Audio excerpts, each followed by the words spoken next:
tell you something. See, Piano Man don't be jiving around when it comes down to getting down. What's up, Bishop?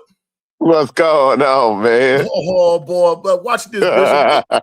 Look who about to join us, Bishop. Look who about to join us. What happening, everybody? What?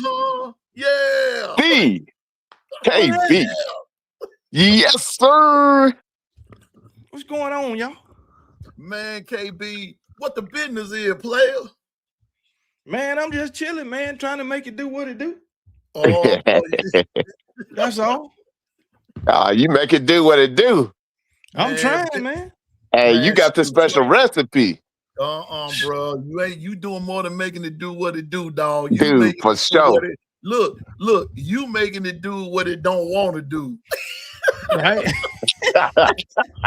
Hey, I'm just doing what I can. That's all. You right with that. Just doing what the good Lord allowed me. You right with that. That's all. I'm trying to listen. The old folks used to say, "I'm trying to make $1 out of 15 cents." That's what they used to tell me. That's what they used to tell me. I'm trying to make $1 out of 15 cents. Man, it's good to see everybody here on the long run with Piano Man. I'm your host, Piano Man. I got my boy, the Bishop Frank in the house, and the the only, the legend, the man himself. Look at him. He needs to be the governor of North Carolina right now. It's one and only. It's the KB. No, I can't. That's too much stress. Like, look, don't add that to my repertoire. I know that's right. Listen, leave it to KB. And you know what? The reason I say he need to be the governor, because sometimes some folks, all they need a good cussing out. KB the man for the job. Yeah, some people do need a good cussing out. Now, I agree with that. Some people need a good cussing out. They just need a good cussing out. I'm here to tell you now, they need a good one. But anyway, before we hop into what we're gonna hop into, man, I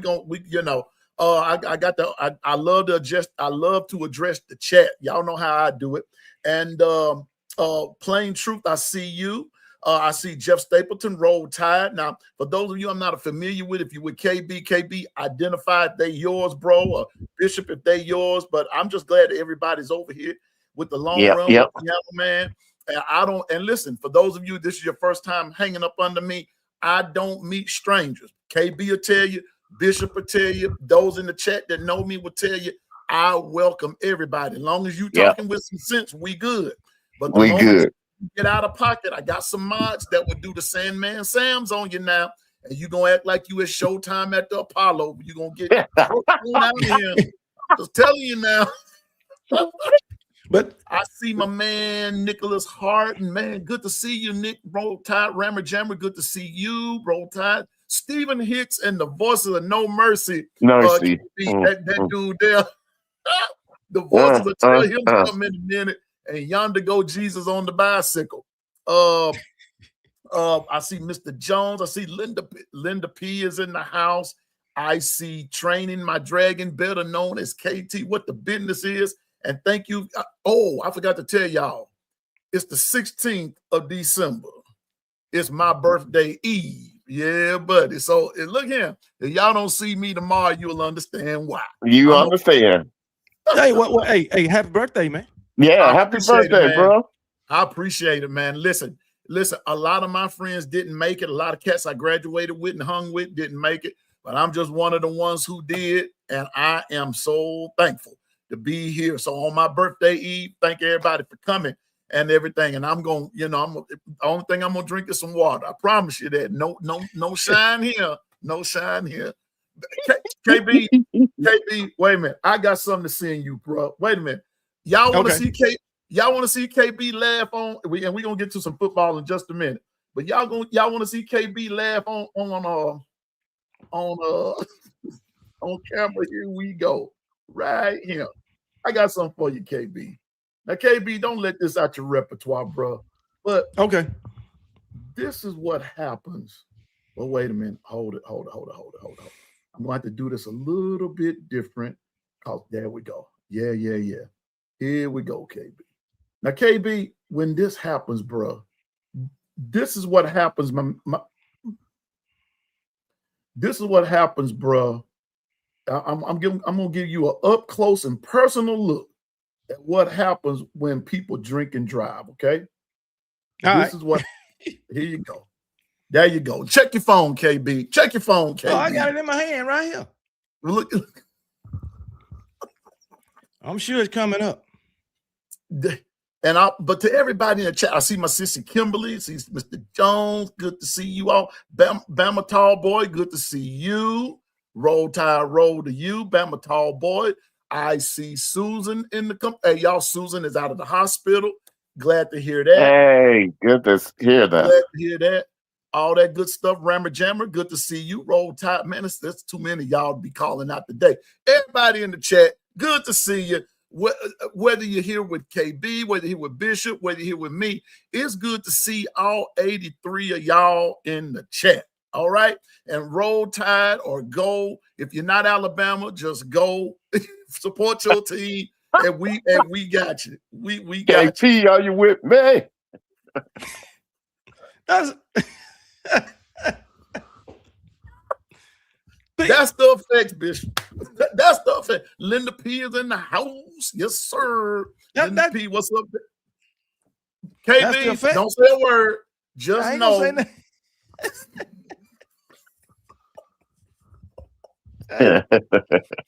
It is what it is, man. It be that way sometimes. That's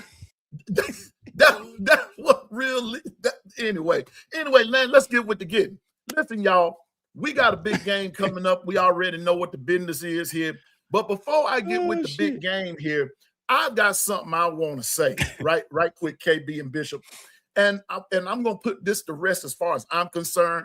So some people are still going to argue about it, and it's not going to be about the Michigan thing, because bruh man got caught with his pants down in a literal sense and all that kind of stuff. That was his fault. All that kind of stuff. Everybody involved knew what the business was going to be. But you don't, all I'm going to say is this right here. What you don't do is piss your side piece off. That's all I'm going to say. You don't piss your side. First of all, you might want to say that again. You don't need one in the first place if you're married. You don't need that in the first place if you're married. But since that's which way you're going there, player, thou shalt not. Listen, Bishop, KB, I always say there are 10 written commandments in the Bible. That's what the Bible says. But Pianoman has often said there are actually 11. There are actually 11 commandments in the Bible. Well, not in the Bible, but there are 10 that's known, but there's one unwritten rule. The 11th commandment says, thou shalt not get caught. He got caught. I don't care how he did. He got caught up. He shouldn't have been in it in the first place. That's how it went. You play a dumb game, you're gonna win a stupid prize. Okay, so all I'm gonna say is that's enough of that. But the other thing I got to say is about this Heisman Trophy thing, and I believe Bishop and B Sharp, all them last night gave their great scenarios, and they gave their Coach Sean, all of them gave their takes on it. Jonathan, everybody that was on live last night with B Sharp gave their takes on the Heisman Trophy. And here's mine. Here's mine. For all that was up there, those that were presented, I did predict that Mendoza was going to win it, simply because he was in the media. And it seemed like the media liked them. Big Ten country, this, that, and the third, blah, blah, blah, blah, blah. So the story goes. But Bishop and KB, when I went and I looked at the numbers right quick, and I'm going to let y'all speak on it too. When I went and I looked at the numbers, Mendoza, let's start with him because he won. He threw for 2,980 yards, 33 touchdowns, and 6 interceptions. Julian Sayin, 2,675 yards, 25 TDs, 4 interceptions. And Diego Pavia, 2,924 yards, 26 TDs, and 6 interceptions. That's who was left, right? But somebody brought up Ty Simpson yesterday, right? Ty, 3,268 yards, 26 TDs, tied for 12th, 5 interceptions with a passer rating of 170.9. And I got to thinking, because I said something to Ty Simpson Burner, I think it was on yesterday, that for whatever the reason, Ty did not get chosen, KB. Yeah. And I got to thinking about it when I went and I looked at the numbers, just the numbers. If you're going to base it on numbers alone, there's no way you could not have, there's no way Ty Simpson should have been left out with just the numbers. If you're going by numbers, the only thing Mendoza had on Ty was touchdowns. That was it. Yards, Ty Simpson. Interceptions, Ty Simpson. But yet he was left out. I'm just saying. So if you're going to base it on numbers, I think for Ty Simpson. Go ahead, Go ahead. I think. Now, as far as Ty Simpson, you know, he was the front runner at one point in the season. Mm-hmm. But then as the team started going backwards, digressing, Ty started digressing with the team in his play. I'll say about the last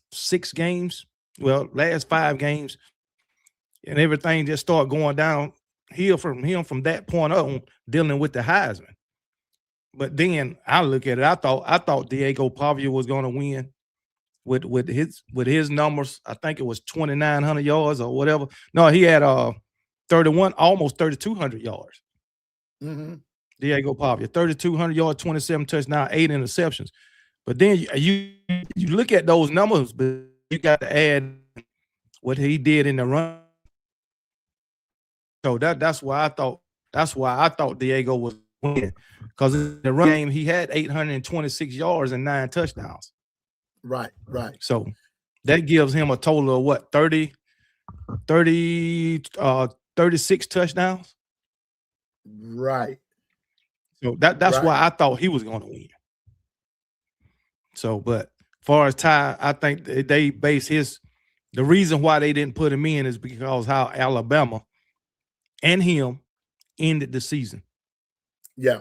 So that's why I think he wasn't in, even though his numbers showed that he should have been in. Right. They based him off his last 4 or 5 games. I hear you. Well, Bishop, what you think? The thing about it, everybody who came into the season as a Heisman Trophy candidate didn't make it. None of them. So, including Arch Manning. I'm gonna put that out there for Texas fans. Yeah, Arch Manning, he was y'all's to win. hero and Messiah let you down. Okay, that was the one Messiah that let y'all down. Texas. Well, Arch Julian Manning. Sain made it. I think they had him up there at the beginning of the season.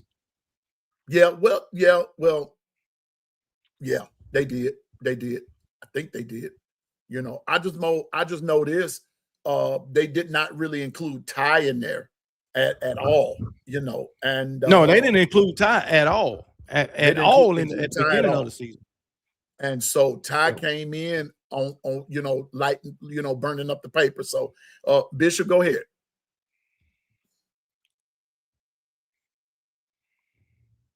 Bishop, you still there? I'm right here. Go ahead. You got something? Yeah. No, man. Yeah. The bottom line on that, we all know that it just comes down to popularity and what is the narrative that they want to push.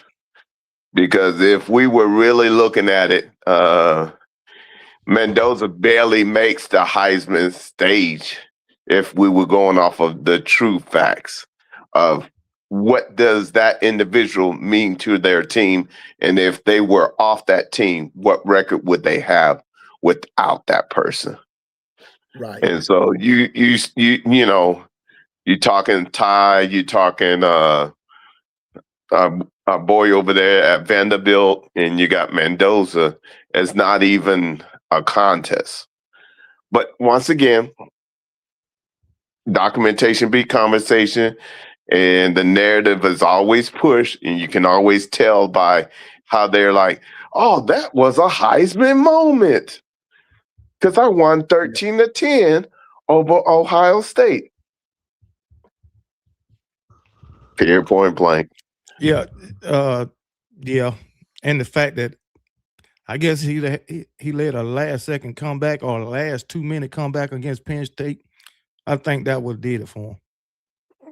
Yeah, But still, it should be based off what you did throughout the whole season. Whole season, I agree. But you know how that is, though. It's like oftentimes we can look back and who we pick sometimes will be the person, but this is one of those years that politics played a stronger point in it, and it really came down to what you did on the field, but also who you beat in the fashion you did, and what the narrative at that time was wanting to be for the Heisman criteria. So it all comes up to they got it wrong, and we know it. Yeah. I think they did too. But like you say, a popularity contest. Who they like the most. So when it comes down to all that kind of stuff, and that's why the term politics is used, because even in politics, and I'm not getting off into politics, everybody know how I roll with that.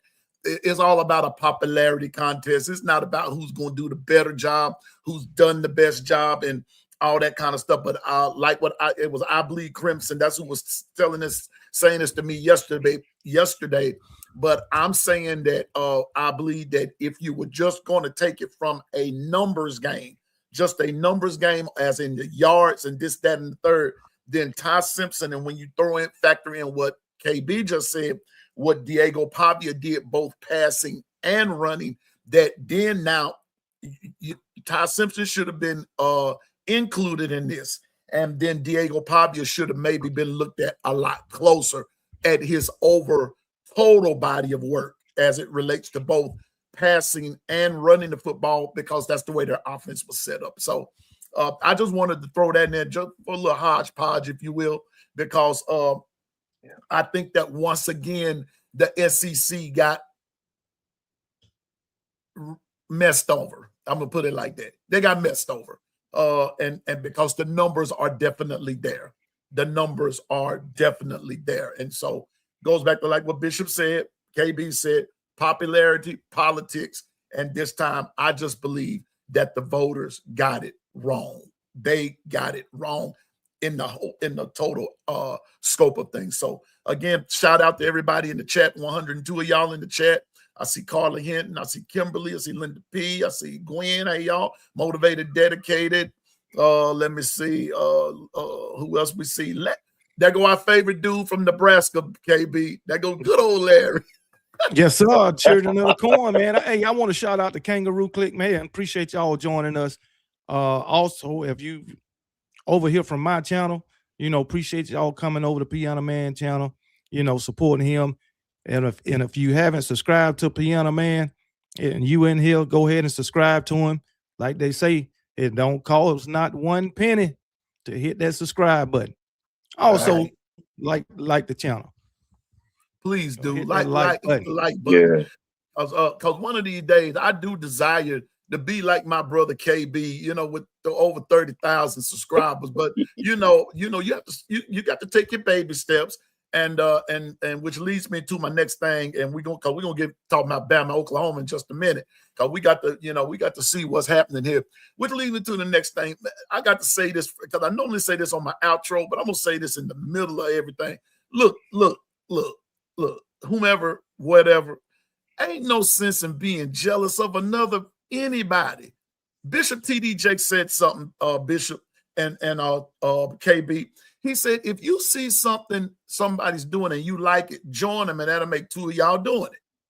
No sense in being jealous of nobody. No sense in the trolling and the this and the that and the third. Hey, man, do your thing. Listen, cook in your kitchen, and if the food is good enough, somebody gonna come eat. Now, if you can't cook, stay out the kitchen. Yeah. If you can't cook, just stay out the kitchen. That's just all it is. Oh, to it. And if you don't know how to start with the roux with the gumbo, don't start it. Please don't start it, because that's what makes the gumbo, man. That's what makes the gumbo. It's not the shrimp. Listen, it's not the shrimp boil, it's not the crab boil, it's not the onions, it's not the Trinity, it's not the shrimp, the crabs, the alligator tail, or anything else, the potatoes and all that kind of stuff that makes the gumbo do what it do. It's the roux. If you don't have a good foundation, your gumbo ain't gonna taste right. Okay, so no two people do things alike, but I'm gonna tell you what, that roux got to be on point, Bishop. That's the one thing we got to agree about. That roux We got to have some point. type of agreement. Hey, that's a rule of thumb. That's just the way it's going. You can come in the kitchen, and you can use the same recipes as everybody else, but it's the way you use those recipes, how you put it together. And so ain't no sense in you just getting all upset and getting your underwear in wide over another person, what they're doing. Why don't you just take a deep breath and get back and refocus and see what it is that you as the individual can do better. That's what you do, instead of just getting out there blasting folks. Don't do that. Okay. So I'm just saying, man. I just want to say, Byron Turner, I'm on Pianoman side of the house, so I can't put the link in. And also, Bama Hater is in the building, man. Bama Hater, yeah. Hey, man, I just want to tell Bama Hater, man, I love what him and Legend is doing, man. Mm-hmm. I love it. I done watched every episode of their show. And Bama Hater, I'm telling you, he won't give Alabama no slack. I mean, absolutely none. I put it in I got it on the big screen. Bama Hater, come on in anytime you want to come on. Matter of fact, I'm inviting you on the channel, Bama Hater. I'm inviting you on the channel. I tell you what, my team play Friday, your team play Saturday. So guess what? We can have a debate Thursday. There it is. Thursday. Whoa. Thursday. Bishop, are you going to be the moderator? Can Bishop be the moderator? Whoever want to be the moderator can moderate. It don't matter. 7:30. It don't matter. I'm a hater.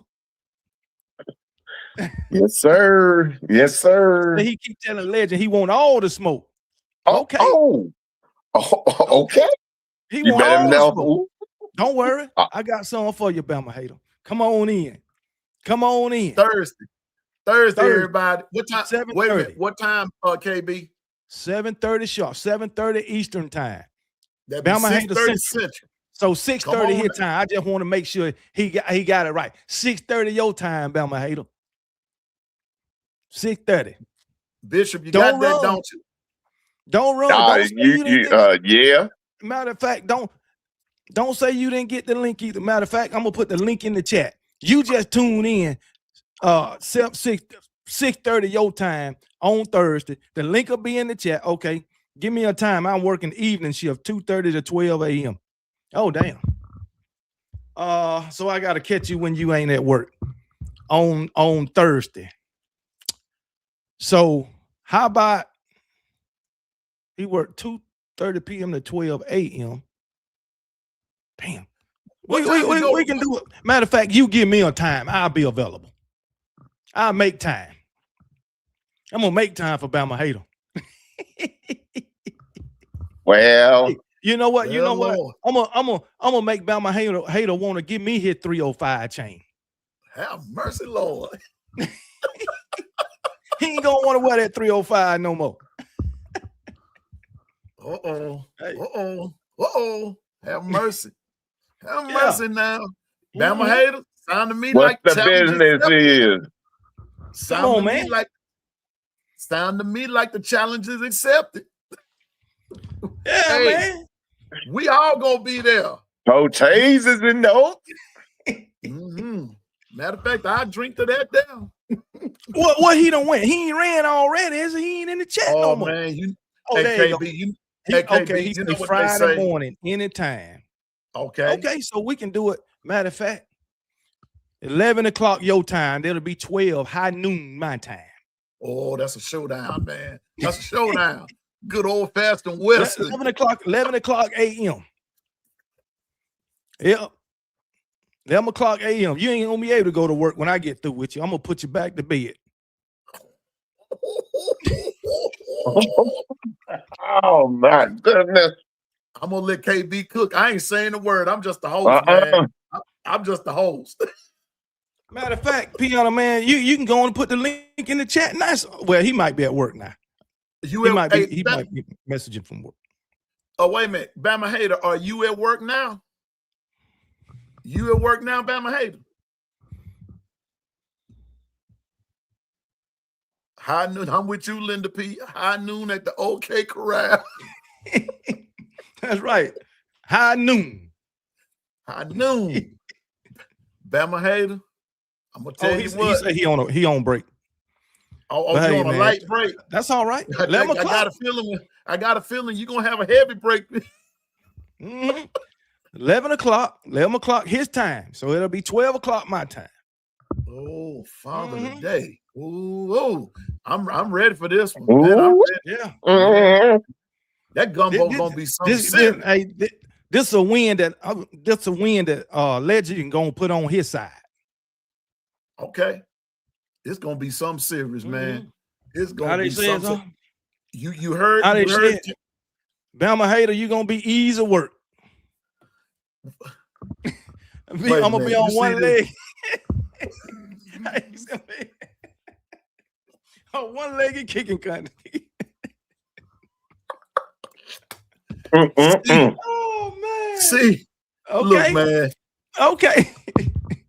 What the business is. All right. Boy, I tell you, I'm telling you, I know he gonna try to make a case that we don't need to be in the playoffs. Hey, I got a rebuttal for that. I got a rebuttal. Say what? Yeah, that's okay. See, there you go. That ain't. Yeah, that is what I said last when we lost. That is what I said. But I came to my senses. Emotions. But that's okay. Come on in, Bama Hater. Come on in. Wait a minute. I gotta do something. What's that? Right quick. Gotta do something. Here we go. There we go. Well, Bama Hater, boy, I tell you. That Bama Hater something serious. Paul Feinbaum, he just won't give Alabama a break, man. Man, listen, there are a lot of Bama haters out there, man. There's a lot of Bama haters out there, but let's get on with the getting right quick. I got to make this happen. Fellas, we know we got the big game Friday night. We got a few, a big game Friday night, Bama, Oklahoma. Then also Saturday, we have Texas A&M, and they're playing those Miami Thunderstorms there. I ain't gonna give them no break because if you thinking Carson Beck gonna take you to the promised land, you better go somewhere and ask Georgia what the business is on that. But you've got Texas A&M playing them, Oregon playing James Madison, Ole Miss playing Tulane. So what we're gonna do, we're gonna hit, keep going until we get the Bama and OU. So right quick, we're gonna start with let's start with Tulane and Ole Miss. KB, start me off. Tell me what you. I'm gonna just tell you like this. I have not watched one single Tulane game. But one thing I know is Ole Miss got a pretty good team over there. Yeah. Chaz Chambliss, I think he's a pretty good quarterback, but sometimes he can be erratic. But I think they good enough to beat Tulane. I'm not giving Tulane a chance. I'm just saying. How many games Tulane lost? Like two or three? Two or three of them. Yeah. I think they was two. They lost two because what number was they? 24 in the 10 and 2. Down at the bottom. I just don't see them winning this game. I'm not saying they ain't going to be able to score. I just don't see them winning. But then in saying this, is this team going to play like they played when Lane Kiffin was there? Are they going to be? It seems like to me they should be calling the same type plays that Lane was calling. Because, I mean, Lane just left, so they ain't really had. I don't think they had time to install nothing else. Right. Right. So I think they're going to have to still run the same schemes, offensive scheme as Lane Kiffin did. And far as the defense, at times that defense showed vulnerability of Ole Miss, but at times they look really like a really solid defense. Now, Pete Golden is the head coach, right? The interim head coach.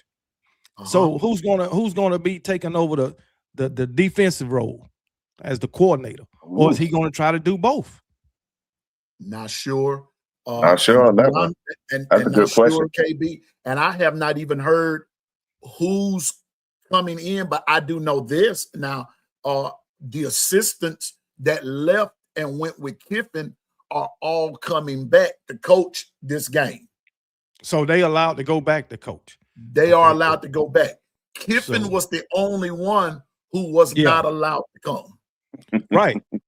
So I'm just wondering who's going to be doing the defensive play calling. Is it going to still be Pete Golden?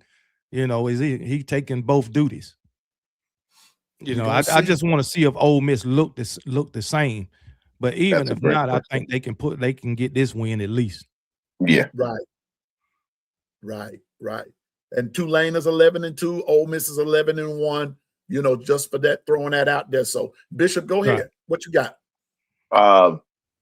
Well, let's remember this Tulane already have lost to them 45-10 in the regular season. So, but I will say this: usually, once team has enough film on you, they at least can battle. But once again, I think the Jimmys and Joes is what's gonna allow for Mississippi to prevail. Is just too much what they have to present, and it's not enough competitive depth for Tulane.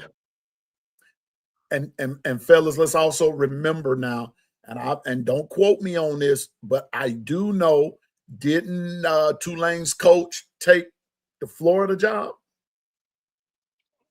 Yeah, I believe so. Yeah. Yes, sir. I forgot about that. Yes, sir. But he's okay to coach. He's been back and forth. Yeah, they okayed him to coach. See, and so I believe that is a step. And shout out to Tulane for this, because they didn't make no ruckus about it. You know what I'm saying? Because they understand that from Tulane going to Florida, that's actually from Tulane's perspective, that's actually a step up. That's a step up. Yeah. More money, more this, that, and the third. And Sumrall did a good job at Tulane, so he sort of deserved that. So letting him coach that final game is going to be good, and it'll be fun to watch. And I know for those players, it's going to kind of be bittersweet for them. It's if they get the win. I'll be right back. Go ahead. Go ahead, KB. It'll be a good thing if they get the win, but they're going to also, Bishop, they're going to be losing their coach. They're going to be losing their coach. And so it's just so that's going to be a bittersweet thing. But shout out to Tulane for allowing them to allow Sumrall to coach them one last time, and that I do believe is going to be one last time.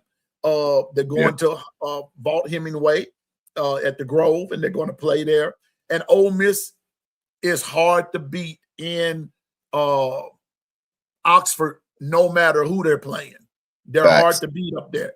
Bama has caught the devil up there beating them. And matter of fact, Bama has lost a couple of times to Ole Miss. See what I'm saying? So Ole Miss is going to, I believe Ole Miss is going to take this particular game. But the spread on it, if what I'm looking at right here, the spread is 18. That's how much of a non-factor this is going, that Tulane is considered being that is an 18-point spread. So all of the advantage goes to Ole Miss. I believe Ole Miss wins this Bishop, I believe they win going away. I really do. Yeah. I believe they win this going away. It won't even be I'm not going to say it won't be a ball game, but it's not going to be close. 34-17. Gotcha. What I was thinking. Gotcha. 34-17. Yeah. You know what? You say 34-17. I'm just going to say I'm going to say 41. I'm going to say 41-21. Gotcha. I think Tulane scores down the stretch, but Ole Miss is going to pull away with it going on up the road, okay? Gotcha. So I think 41-21. I think that'll be the score there. And everything. And then that's going to be the tune-up for round 2. And we ain't going no further than that because we know it got stupid about round 2 last night. So we're not going to go any further than that. But anyway, the next game, Bishop, James Madison, Oregon. Give me your thoughts. Man. Hey, kudos for James Madison making it. But anything can happen. And hey, I don't doubt it, but I'm just saying, I don't know. It's just too much for James Madison. That's a big step up. Yeah. It's a big step up. So, that's a tall glass of water, ain't it? Super tall. Tall glass of water. Same. And the spread on that one, 21. It's even worse in this one than it is. That's what I'm saying. You can just tell by the spread. It's just like, yeah. I think it's going to be a 25-point. Yeah. It ain't even going to be close. Let's be honest. Yeah. Go ahead, KB. What you got? James Madison in Oregon. A beat down. I mean, James Madison, a good team for their conference, but they step into a landfill now, or minefield. Yeah. And no, ain't no way. I think Oregon going to pass all over these guys. So, yep. As a matter of fact, James Madison about to have a new coach too. Yeah, they are. So yeah, they are. I mean, this is why a lot of fans say they don't want group of fives in. They just placeholders, taking a spot for another worthy team. That's what I think. I think group of five should have their own playoff system and their own national championship. Facts. So, but as far as this game, I don't just like what's the name? I don't give James Madison a freaking chance either. No. Right. Bama Hater says, our piano man, I remember a certain team was favored by 14 and got beat by 14. Don't get too caught up into what Vegas does. I'm not getting caught up. I'm just telling you what the spread is. I think it's going to be more than that. You're dealing with James Madison in Oregon. Come on, let's have some common sense right here. You know, the spread is 21. The over and the under is 49. Oregon going to score 49 themselves. By themselves. That's all I'm saying. Or, so what's up, Twister? And I'm just telling you, man, that's not even going to be a game. So it's not the fact of getting caught up into what Vegas says. I'm getting caught up into what Oregon does. Oregon's going to put up some points on them. That's just the fact of the business. They're going to put up some points on them. So that's not even going to be close at all. Like Bishop said, James Madison out of the league, man. And it's, I hope this committee can understand. I know what they were trying to do, but March Madness has their own thing, and it has their own criteria that they can bring someone in. When it comes to football, there's levels to this. That's it. Yeah, because these teams, the talent level is so much superior than teams like James Madison and Tulane. Yeah, that's what Power 5 players who's in the Power 5, they transfer to those schools so they can play. They know they can play, get on the field there. Mm-hmm. So, and exactly, KB. That's why they go. yeah, That's the exact reason why they go. They go there so they can play.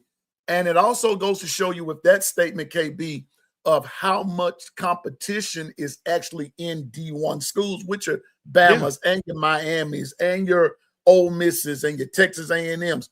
Those guys are loaded. Georgia, those guys are loaded. And so when you, and I don't know if those of you keeping up with the transfer portal, but that transfer portal today, people talking about getting in it. I'm like, Bishop, that bad boy was spitting fire over there today. It really was. It really was. on the other hand, It we was- got a tight end. Yes, the guy from Oklahoma State. Yeah. And so it is getting lit over there. And each 30 minutes, somebody's entering the portal. Somebody's entering the portal. So it is what it is. So with the James Madison and Oregon game, get ready for James Madison to finish 12-2, which is that's no dishonor in that. But when you step outside of where you are, out of your arena into another arena, it gets real. So I don't believe that James Madison is going to hold up. I think this game will be over probably by halftime.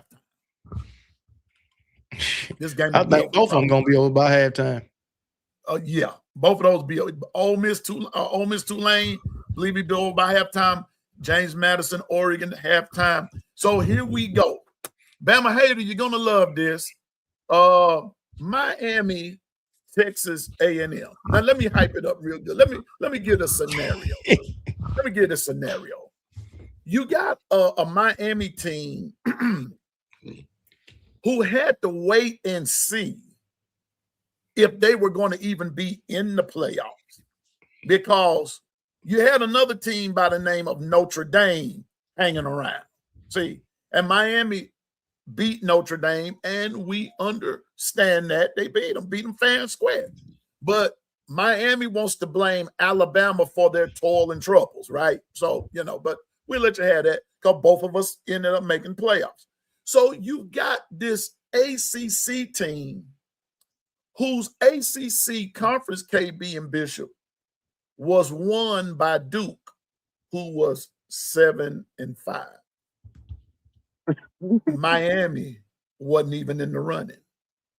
But here they are in the playoffs playing a Texas A&M team going to College Station right there in Bryan, Texas. And that's the scenario. An ACC team versus an SEC team. Bishop, this time I'm going to start with you. Break it down. What you see? Man, I will tell you this. Miami, you be thankful you're in, but now you're into what we call the gauntlet of the SEC. And there's a reason we call it the gauntlet, because you better bring your A game. Because understand, all of us have been tested forged by fire, period, point blank. You don't make it to the playoffs unless you are able to win a large number of your games. And that's not an easy task. With that said, hey, you better make sure your run fits are strong and that your secondary is on point. And about to find out. I think Texas A&M is too much for them. What? Wait a minute. Watch this. So since Bama's hater said, "Don't get caught up into what Vegas is saying," I'm really not. But this is what they're saying: Texas A&M by 4, over and under 51. So that's where we are. 31-27. 31-27. Yeah. So KB, what you got? Well, since you asked, Take your time, KB. I just put out a video on this as we was doing this show. And, I looked at everything. Both teams believe it or not, are evenly matched. The two quarterbacks basically got the same numbers. Carson Beck got like 120, maybe 130 more passing yards than Marcel Reed. But both of them got 25 touchdowns and 10 interceptions. So both quarterbacks prone to throwing interceptions. And both of them got a stud wide receiver in KC Conception for Texas A&M, and Malachi Tony for Miami. Malachi Tony, that boy is a stud, right? Malachi Tony going to be a 1,000-yard receiver after this game. He only needs 30 more yards. Plus, another thing, Miami is healthier than Texas A&M. Texas A&M going to have probably 4 guys out. Miami, they relatively, basically healthy. Mario Cristobal say they don't have no health issues right now. They healthier than they done been in a long time. So that could play a key in the game, right? Then on the defensive side of the ball, I know about Texas A&M front seven. Texas A&M front seven got over 100 tackles for loss and 41 sacks. While Miami, I think they got 34 sacks or something like that. Yeah, because Miami ain't got 7 more sacks more than them. And then as far as tackle for loss, Miami only got seven sacks. But here's the key, man. The turnovers. Who going to force the most turnovers? And if you look at it throughout the year, Texas A&M ain't got but like 9 turnovers, while Miami got 20. They got 20 turnovers, like 12 interceptions and 12 interceptions and 8 fumble recoveries. So I'm looking at who going to force the most turnovers in this game. I think they evenly matched. For as the talent level, for as the production. But Miami, they defense only give up like 270-something yards a game. So with that being said, KB, believe it or not, Bama hater, I'm picking your Miami Hurricanes. Okay. With all that being said, I'm going with the Miami Hurricanes because I think it's going to come down to the turnovers. Who gonna force the most turnovers for Texas A&M? For offensively, Marcel Reed and KC Conception, because you know Marcel Reed can run. Marcel Reed got 8 or 9 touchdowns on the ground, 400 and something yards. So that's something that Miami defense going to have to prepare for. They're going to have to spy this guy. Carson Beck, not as much. But I'm going with Miami. Believe it or not, Bama hater. Plus Miami healthier. That's why, you know. But yeah, I just looked at all of that, and I think Miami will get them. I think I'm gonna give you a score prediction. Go ahead. 27. I'm going 27-20. Miami. Okay. Bishop, you got a score on it? I sure do. I got 28-21. Okay. Oh, man. This man. Dang, Bama hater. Oh, man. That's cold-blooded, man. That's cold-blooded. I didn't expect anything less from Bama hater. He said, I wouldn't pick Bama if they played the Taliban. Oh, well. Ain't that something? But guess what, Bama hater? Just because I pick you don't mean I want you to win. Now, that don't mean I want you to win. So, but looking at everything, I pick Miami, man. Yeah, I got you.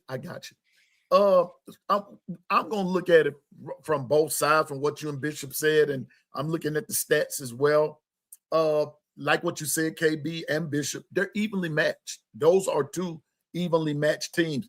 They're just as evenly matched, you know, against each other as Bama and Oklahoma are evenly matched. I mean, like, you know, when they're mirror images of each other in certain ways. Okay.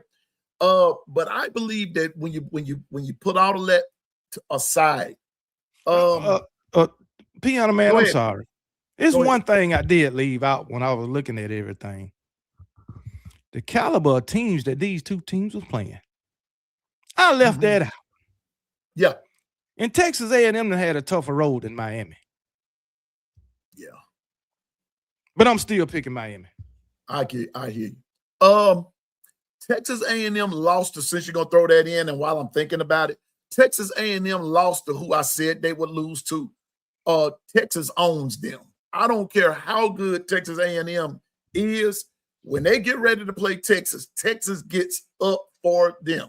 And Bishop and I had a conversation about this a few weeks ago, that part of the reason that Texas A&M was angry when Texas joined the SEC is because they couldn't beat them. They couldn't beat them. So Miami, on the other hand, lost to Louisville again, and then they lose to SMU 2 weeks later.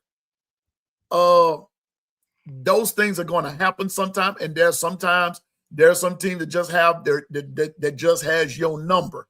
And Louisville is one of those teams that has Miami's number right about now. So with all of that being said, what I was going to say before KB threw that last little energy boost in there, I've got to put all that aside. The turnovers, Miami's a turnover machine. They turnover making machine, if you will. And we know their defense is good and all that kind of stuff. But I think at the end of the day, where it's going to boil down to is going to be Carson Beck versus Marcel Reed. It's going to be which quarterback is going to be able to get out of trouble the quickest. Carson Beck is not known for his running, and he is known for his passing. But the problem is Carson Beck under pressure turns the ball over a lot too. He turns the ball over a lot, and he will underthrow, he will overthrow, he will do a lot of dumb stuff. I think that's where the game is going to be won or lost right there, KB and Bishop, is which quarterback is going to win it going down the stretch. So with that being said, I'm going to have to kind of give the edge to Marcel Reed for one reason and two reasons. Number one, Marcel Reed can really run the football. He's good at running. But it's a wonder you didn't bring this up, KB and Bishop too. That doggone 12th man is a real thing. That crowd from Texas A&M, they get loud. They get loud. And I think that's what's going to be part of the difference maker. Home cooking is going to be part of the deal. So with that being said, I believe it's going to be Texas A&M 24, Miami 21. I believe that Texas A&M wins it either on a field goal or some type of last minute play, and the offense does it for them. I believe that Miami's defense is going to be tired because they're going to play a fast-paced game. Concepcion is a bad man. He's just a bad man. Malachi Tony, bad man. That's going to be another good matchup, like what KB said. So I think this is going to be a battle of matchups, but I think that the ultimate matchup is going to be, or the showdown is going to be between Carson Beck, Marcel Reed, and I believe Marcel Reed in the end wins it, because I've already said, KB, you didn't hear me yesterday, but I've already predicted. I believe that we're going to have an all SEC natty. I just believe that. Okay, well, we got 5 teams in there. Got 5 teams. We got the advantage. I believe it's going to be an all SEC natty, which leads me to boom, boom, boom, boom, boom, boom, boom, boom, boom, Bama, Oklahoma. Now we can take as long as we want to take on this one. You know, we gonna, you know, however you want to go with it. And KB, I'm gonna start with you. Give me your expectation. Well, with this one, you know, we already know what to expect. We already know what to expect. I'm gonna go ahead and tell you. You know I got my Alabama Crimson Tide winning this game. If we hold on to if we take care of the ball and don't give Oklahoma short fields, it's a wrap. It's a wrap. Our defense is just as good as theirs. If you ask me, I'm gonna tell you like this: if we can take care of the ball and not turn it over, and we rush for about 75 to 80 yards, we win the game. Easy. Yeah, if you remember, we outgained them by over 200 yards last game. We beat them in every freaking stat column except the turnover column and on the damn scoreboard. That should have been an easy win for Alabama. Plus, we missed a field goal too. If we can just eliminate mistakes, we'll win this game. And I'm saying easily. Easily. I don't care that it is in Norman or wherever. I don't care. Because you notice both times we played Oklahoma, the loss was on the offense. It wasn't the defense. It wasn't the defense. So if this offense can just take care of the ball. That's all I ask. Take care of the ball. You do that, we win. Easy. What you think, Bishop? Well, just understand, without a doubt, both teams play defense. Their run fits are strong. The secondary is strong. So once again, it comes down to both of our offenses. We're getting both sides are getting players back.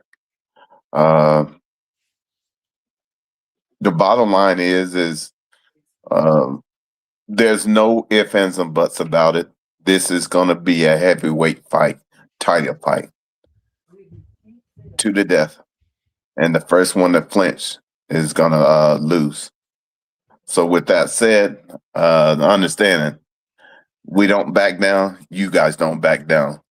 So with that said, hey, the key for us is whenever we get on Bama's side, we have to score points.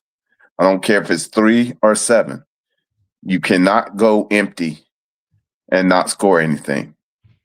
And on top of that, our field goal kicker is going to be huge because anytime we can put points up, the better off we are. But understand, it's gonna be a dogfight, and it's gonna come down to the fourth quarter, and which defense can make that final push and that final stance. I got Oklahoma winning. Huh? Yeah. You're an Oklahoma fan. I'm sorry. Oh, no. ain't nothing about sorry. We got the number 1 defense in the NCAA. I understand that, but and I hear you. And now I let you cook your roux. Let me cook my roux. I understand Armason Thomas has been missing for 7 weeks. He's coming back into the fold. And we got Jaden Jackson coming back in the fold. The bottom line is our offense has to, just like you guys, establish complementary football by running and passing the ball. Period, point blank. They have to do that. If they don't do that, your observation will be correct. But the bottom line is we're at home, and bottom line, hey, there's no tomorrow, so we're hard to kill. So come on down. I forgot my score prediction. Go ahead. You got it. 27-14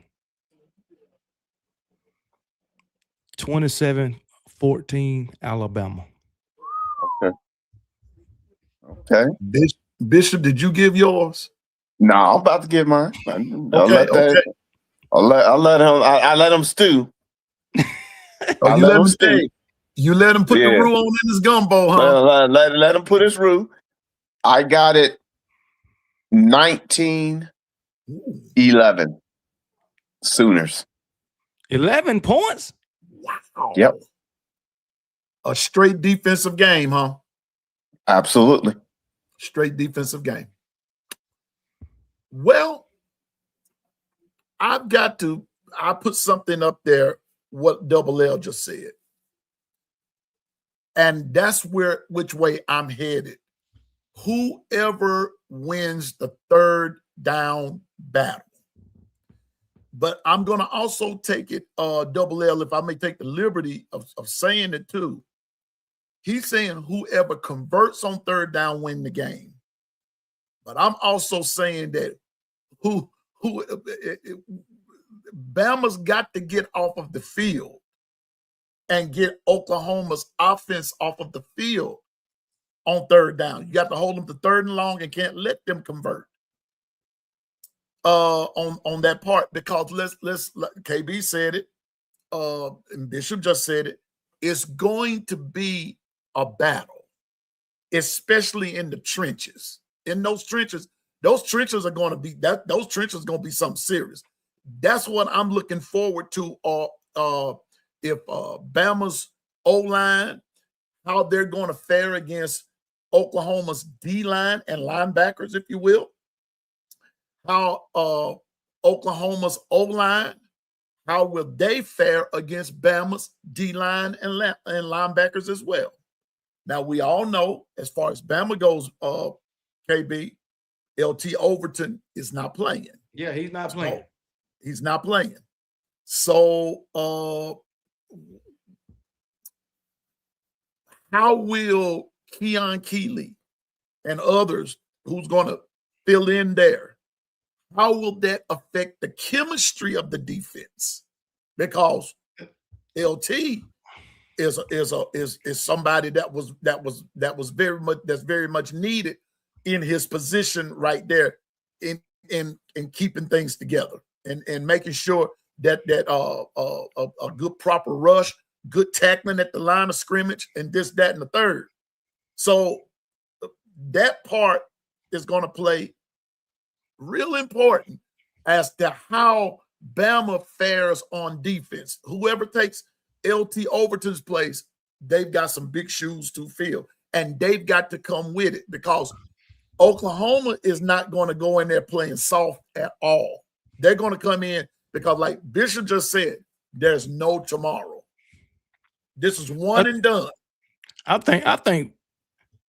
mean, we just got to send. I think we got to send more pressure at Oklahoma's quarterback.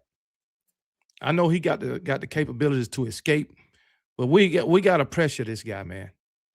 And sometimes that seems like an issue with us. We not sending enough pressure. You got to send more than what they got to block. Mm-hmm. So I mean, we that's a definite to me. You know, because I can guarantee you they're gonna do that to us. And that's what I was about to say, KB, right there. That part. Everybody overloads the box on us, and they come on with it. But it's like we don't send enough. Yeah. Bama doesn't send enough. And then on top of that, offensively, Ryan Grove got to call better plays. If he got a play call and he think it can work, but Ty want to change it, tell Ty, hell no, we not changing nothing. You know, so I mean, I know Ty is on the field and he got the bird's eye view. You know, so him changing it, it's not a problem with me. But the thing is, if you like, I keep saying it, man. If we got a 3rd and 2, 3rd and 3, 3rd and 4, don't send the receivers 10 yards or deeper. Just pick up the first down. Mm-hmm. And you know they're going to be coming at Ty. So call something to get the ball out of his hands quick. That's my issue with this offense. Mm-hmm. Well, so, Bishop, before I say anything else, and thank you, KB, for that's a good lead in. Bishop, what is your issue with Oklahoma's offense? Let's talk about that for a minute. it comes down to the mentality of our quarterback and how he has to simplify the game. He can't make it complex. Uh, for one, he's got to be able to read the defense and hit the open man, even if it's a check down. Because in this game, it's all about complementary football. And when I have shared complementary football, that comes down to moving the ball, making sure you don't go 3 downs and out. Because that's going to be key. Because understand that it's going to be 18 degrees starting that kickoff. So understand that this is going to be one of those best football weather ever games, to where two Titans are going to go at it, and both of them are image mirror, and it's coming down to the fundamentals.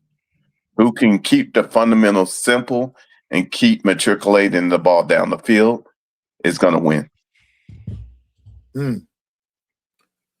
So I see a comment. Scott posed. He said, not Scott posed, but Bama boy 2296. He says Ty isn't taking the check down. Don't blame Grub. Well, guess what? If you called in the play, the running back is blocking, the tight end is blocking. You got 3 wide receivers, and all of them 10 yards or deeper when you don't need the 5 yard. Where's the check down? That's what I want to know. Where's the check down? Gotcha. Link, what's up, Link? I like what Link said. Link says we have to play with some tempo. The tempo will bring about consistency. And all the play changing for Ty is slowing us down and giving the defense a chance to adjust. And I agree. Up tempo will bring the consistency. It will bring. That's true, but that's the coaches too, and that's coaching. That's coaching. When we call something, let's go. Let's just execute to the best of our ability. Damn what the defense is doing. And I'm gonna say this: you can't come in with it. And I said this to Bishop a few days ago. You can't come in with all these gadgets and gizmo plays when you're going up against a staunch defense. You got to play against them. You can't just gimmick plays and gadget plays them to death, because they're going to soon catch on to that. You got to play some basic football. You got to go straight at them. I call it north and south running the football. Basic football. None of that east and west stuff. North and south. Yeah, they're going to bring a stout line. Yes, they're going to have some good linebackers. Yes, those guys are going to come in with like a force. But I still believe in old-fashioned, what they call it, slobber-knocking football, going straight ahead. Sooner or later, something's going to give. Something's going to give. And you got to be smart enough, tough enough. You have to have that mentality enough to stay in that, and let's keep it moving. Because I'm with KB and I'm with Link. What Link said, tempo. Yeah. And what KB said, the NFL stuff does not really work in college. And you can allude to it, but in its totality, no, it does not work. And for the people who say it ain't on Ryan Grubb or it ain't on the coaches, okay, the coaches, I'm sure they watch film and they see the same thing you seeing. The same thing we see, they see. So it's on. If Ty ain't hitting the check down, or if Ty ain't as accurate as we want him to be, or he's taking too long, to get the ball out of his hand, the coaches see that too, and it's up to the coaches to fix it. It's called development, and that's what they dare to do, to develop these players. That's why I put most of the blame on coaches, because it's their job to fix it.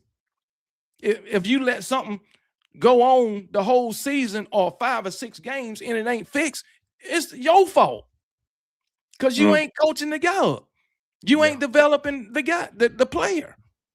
Yeah. So at this point, if Ty still ain't taking the check down, who is it on? Ryan Grubb is in charge of the offense. It's on Ryan Grubb and the freaking quarterback's coach. Accountability. Gotta have accountability. Exactly. It's on them more than it's on the player.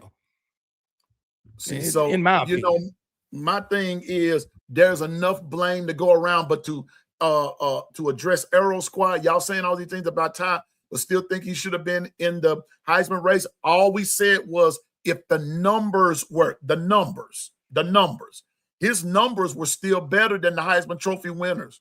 The numbers were still there, Arrow Squad. So if you're dealing with numbers, I understand which way you're coming from, but I did say numbers. His yardage was better than Mendoza's. I'm sorry. They were better than Sands. Even in his regressing, they were still better. And KB just hit the nail on the head that as Bama regressed, Ty regressed. Hey. They all regressed together. It was one Bama did finally agree with me on something. They all regress together. I'm just saying. But the numbers though, Arrow Squad, you can't. I'm like Kobe Bryant. The numbers don't lie. And Ty has thrown for 3,268. Fernando Mendoza 2,980. Now where Mendoza got him at was in touchdowns, but as in total yardage. That was Ty Simpson all day long. And when you add as far as Diego Pavia's numbers together, his rushing and his passing, he beats Mendoza too. So once again, the Big Ten, that's all we're saying, is that the Big Ten got the love from one aspect, but they didn't, the writers, the voters, or whomever did not look at the whole body of work. And that's why I believe Fernando Mendoza won it. I said he would win it. He would win it. But I'm just saying that if you just going by the numbers, Ty Simpson had the better numbers, but he still didn't get it. But I'm just saying that Bama has to play. They've got to play a much smarter game offensively. From an offensive perspective, we worry about defense later, but from an offensive perspective, Bama has to play a much smarter game. And like what Link said, they got to play an up-tempo game. But by that same token, the coaches have to call that game too, though, now. If Ryan Grubb is going to call a game, this one has to be his best game. Because I'm going back to what Bishop said. You're going up against the number one defense in college football, Oklahoma. Now, their offense has a lot to be desired. I mean, Mateer has thrown for 2,260 yards and 10 touchdowns, 7 interceptions, and a 127 passer rate. That's Mateer. You see, 10 touchdowns, 10. That's it. I'm reading Bama haters comment. Shador Sanders had over 4,000 yards passing, I think. Yeah. And he wasn't even in New York. Yep. Facts. He wasn't even in New York. Facts. I bought that up yesterday, Bama hater. And I'm sure he had probably 800 rushing yards. He wasn't even in New York. Yeah. But Travis Hunter got invited. You see what I'm saying? Yeah. Here's what I will say. Go ahead, Bishop. Nah, what I was gonna say is that in this game, both teams better get real comfortable with being in the phone booth and being able to trade blows. Because that's what type of game is going to be.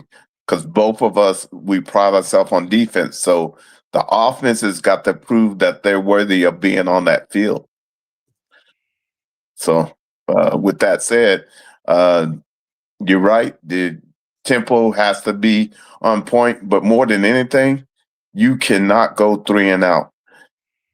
By the end of the night, do you need to have more first downs than 3 and outs? Period, point blank. So, man, I mean, they jumping on you in the comments, Bishop, about the number one defense. So I think he was saying that OU got the #1 defense in the SEC. Okay. No, they think you saying that Oklahoma had the #1 defense in the country. Oh, that's what they thinking you said. No, I'm talking about in the SEC. In the country, it doesn't matter because we're all in the playoffs. It's 0-0. True. That's true. And all of that. The #1 defense lost their last game. So, understand. Bottom line is in SEC country in our gauntlet. Yeah, we were the #1 team in the SEC for defense wise, and pretty much our defense carried us. Yeah, it's been documented. That now that's facts. It's documented. These last few games, our defense didn't carried us. So what did I say? Two mirror images. Yeah. So, man. But it's all good. Hey, I love my people. They know they bringing the roux. I taught them right. You bring the roux. That's what you're supposed to do. Everything will come to a head once again on Friday night. Well, we're gonna see, and we're gonna have some hot chocolate. And you know what else gonna be there. But come on down. Come on down. Alonzo Williams says, I think Alabama needs to stay running up the score on Oklahoma. Don't stop. I agree, but you can't do it on a 3 and out. You sure can't. You can't do it on a 3 and out. I agree with everything you're saying, Alonzo. By double digits. Listen, we can't allow Oklahoma to put us in a 3rd and long situation 3 out of 4 times. Yeah, you know what exactly what I was saying. This is the thing. It seems like Alabama, Ryan Grubb, when they down, even by 7 points, it seems like Ryan Grubb panicked. He want to get them points right back. You slow and methodical. Keep their offense off the field. If their offense ain't on the field, they can't score unless you giving them the pick 6, fumble recovery for a score. But if they daggone offenses, freaking on the sideline, they can't score. Just like we done seen Alabama do. Slow and methodical, burn that clock and end it with a score. So Ryan Grubb need to learn how to play from behind. If you got the run game going, you don't go away from it, especially when it's working. A lot of us like to say we can't run the ball. Well, we don't stay committed to the run enough. Facts. So both teams. Come on now. Both teams. Right. Both teams' offensive coordinator came out of the pack. Yep. Go figure. This is their final exam. Let's just say that. For both teams, it's their final exam. Have they got enough gratitude throughout this season to realize what they need to do and what adjustments need to be made? And with that being said, Bishop and I did have a talk about that, and I did share that. Well, I can't remember who it was I talked to, but welcome everybody. Don't look now, but I'm gonna throw this little nugget out there, and it doesn't have anything to do with Friday night's game. But I'm looking at the SEC and its total, KB. Nobody, with the exception, let's put it this way, there are only just one old school, straight up SEC guy left. And from as we know it, two? Clark Lee, Kirby Smart. Everybody else are transplants from somewhere else. Bama got their head coaches from Washington with the assistants. Oklahoma, Brent Venables came out of the ACC, brought in a Pac-10 OC. Yep. Welcome to Lane Kiffin is West Coast. Steve Sarkisian, West Coast.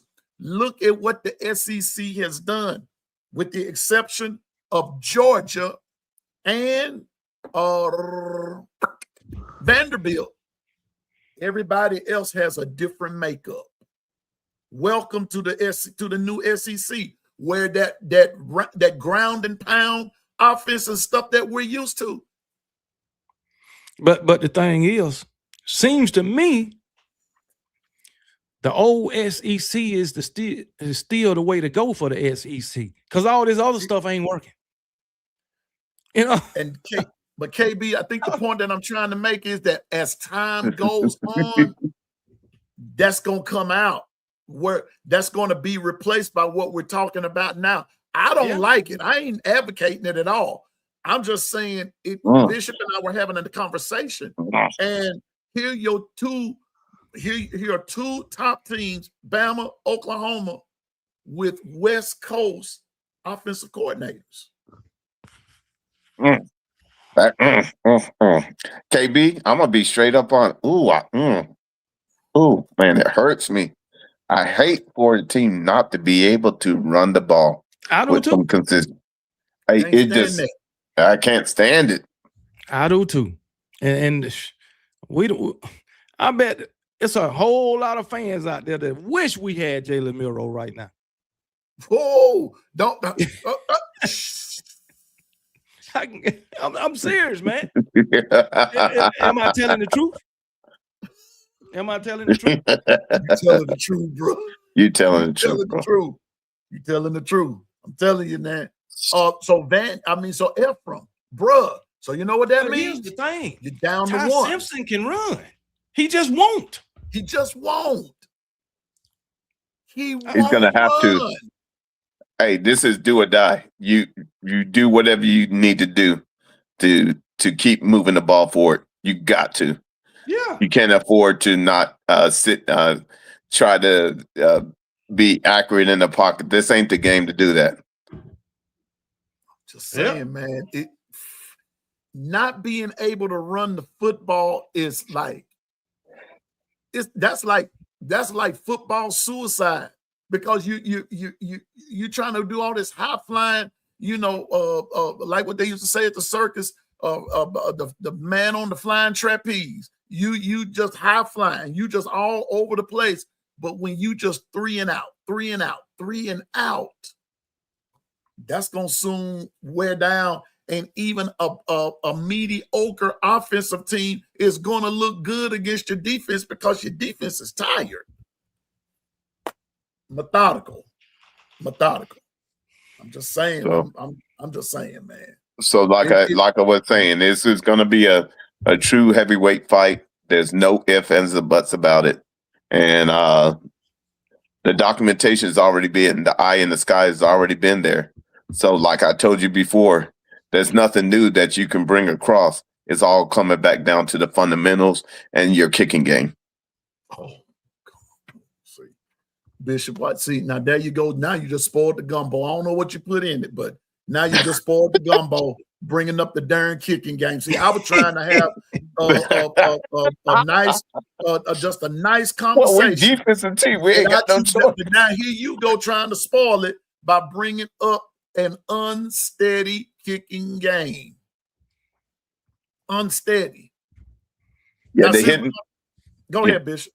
No, what I was going to say, the hitting yardage and the hitting field position is going to be key when it comes to this game. So believe it or not, really pay attention to that, because that's where you can gain an advantage.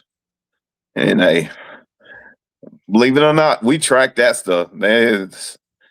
Because, man, if you don't, you'll start realizing that the momentum has gone to the other side if you don't keep track of it. See, look at that. KB. Hopefully, Tulsa will be better next season. That's all. I'm going to just say it like that. Stop. You stop. You all right. You are all right. No, yeah. I tell you what. Let him transfer to y'all then.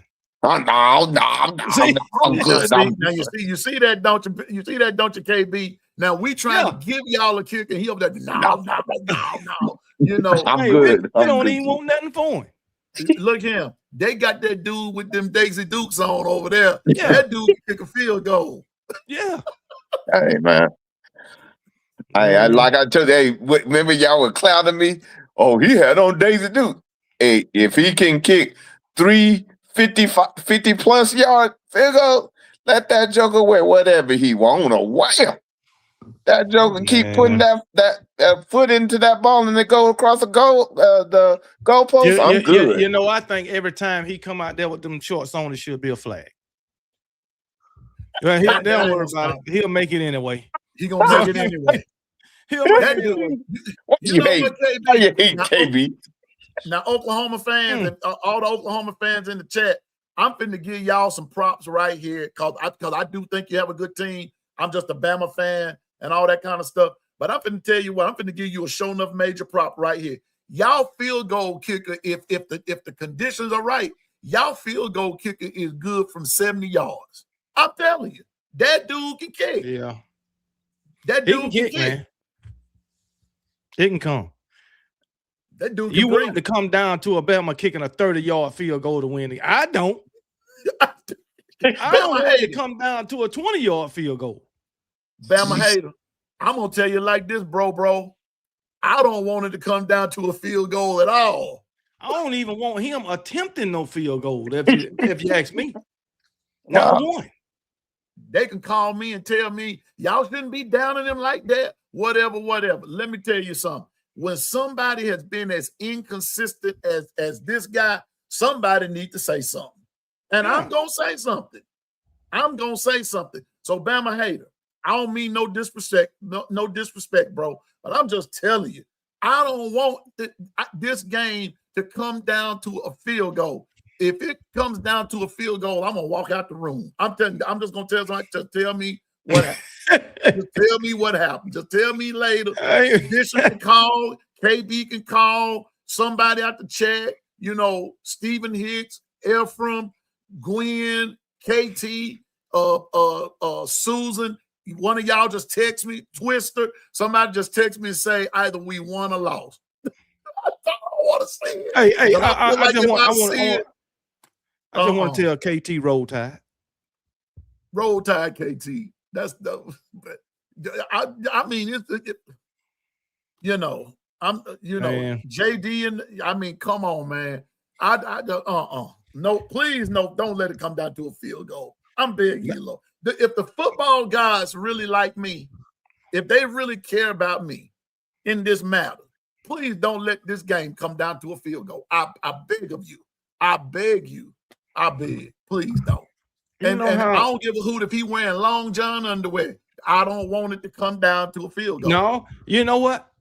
You know how in like rec league football, you don't have your mouthpiece in or whatever. That's a penalty.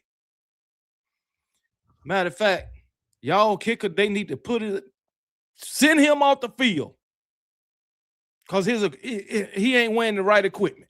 Equipment violation. Send him off the field until he gets some more pants. I love it, KB. Give me that root, baby. That's it. Huh?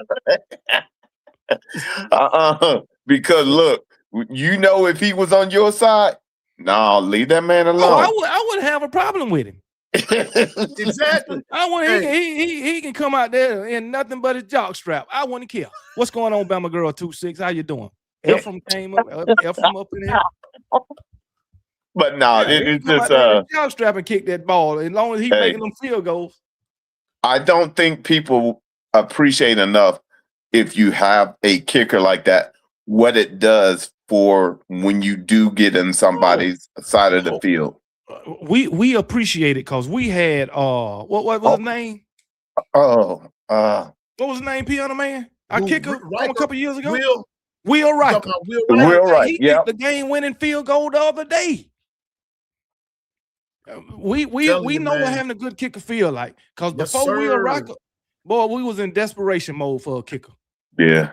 And we got you play the game a totally different way. Yeah. When you have a kicker and that he's dependable. No, show enough. Hey, Bishop, that's like playing a game of spades. You got the big joker, little joker. Deuce, you know what the business is. You trump tight with a good field goal kicker. You in there. You in there. But when your field goal kicker is is faulty and everything, then it's just like in that same spade game. How many you got? Oh, about 2 and a possible. What's going on, Dr. Crystal, Natural April? What's going on, everybody? Yeah, big salute, big salute. TP, are you with me? Hall of Fame crew, salute. Run up the likes. You know what time it is. Run up the likes. You know how we do. Subscribe. And if you watching, make sure you subscribe to Piano Man. Yeah, please, for sure. Please hit that like button. I don't ask for much. You know. Yeah, you know how we do. What's up? Yeah. So L-Town, he's an Oklahoma fan. Make sure you subscribe to Piano Man, brother. Hey, L-Town, you know. I love everyone. Wayne, hey, who is Mac? Austin Mack, the second string quarterback. That's what they're talking about, Mac. Austin Mack. Oh. He is a transfer out of Washington. He came Speaking of Austin Mack. Speaking of Austin Mack, you know, there's a lot of fans out there that say Ty should be benched, you know. But my question is, how much have you seen out of the other two guys to make you think that they can do better than Ty long term? See, I was wondering. You don't said a mouthful right there. Bench him for a game or whatever.